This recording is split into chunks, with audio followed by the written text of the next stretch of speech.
बिस्मिल्लाहिर्रहमानिर्रहीम। अस्सलाम वालेकुम व्यूअर्स, मैं महमूद अब्दुल्ला ख़ान हूँ। आप यूट्यूब चैनल देख रहे हैं। आज एक इंतहाई अहम नुक्ता की तरफ बात करेंगे कि हमारे माशरे में ये देखने में आया है कि ख़ावंद जब अपनी बीवी को ज़ुबानी तलाक़ देता है और तीन तीन दफ़ा तलाक़ देने के बाद उसको अपने आप से अलहदा कर देता है, तो फिर उसके वो जो सर्टिफिकेट है तलाक़ का उसको वो जारी नहीं करवाता। यूनियन कौंसिल के अंदर वो 3 अदद तलाक़ें बयान हल्फी की शक्ल में नहीं भेजता। उसकी वजूहात 2 हो सकती हैं। एक वजह तो ये हो सकती है कि वो लाइलम है इस बारे में, वो ये समझता है कि उसने लफ्ज़ों की अदायगी कर दी और तलाक़ हो गई।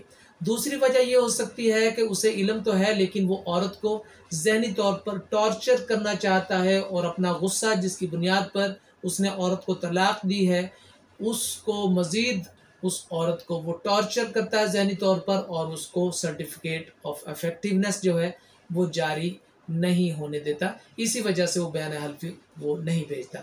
अब दोनों शक्लों में सूरत हाल ये है कि अगर उसने बयान हल्फी यूनियन कौंसिल में नहीं भेजे और इस टाइम को साल 2 साल 3 साल या 4 साल का वक्त गुजर गया, तो अदालत ये कंसिडर करेगी कि वो औरत जो है अभी तक उस खावंद की वाइफ है और वो औरत 4 साल का 3 साल का 2 साल का जितना पीरियड गुजर गया जब से अलहदा रखा हुआ है औरत को खावंद ने, वो सारे पीरियड का खर्चा ना सिर्फ मांग सकती है बल्कि उसको मिलेगा भी।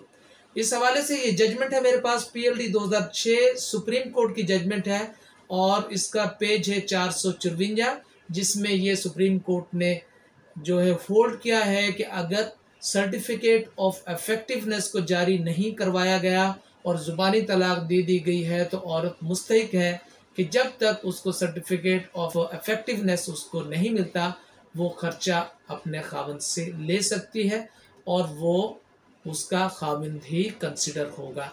इस हवाले से कोई सवाल अगर आपके माइंड में है तो ज़रूर सवाल कीजिए, इंशाल्लाह हर तरह से आपको असिस्ट करने की कोशिश करूँगा। गुजारिश ये है कि ये वीडियो अगर आपको पसंद आई है तो इसे लाइक ज़रूर फरमा लीजिएगा और मेरे चैनल को भी सब्सक्राइब फरमा लें ताकि इस नौयत की दीगर वीडियोस बग़ैर किसी ताख़ीर के आप तक पहुँचती रहें। अपना ख्याल रखिएगा। पाकिस्तान पाइंदाबाद।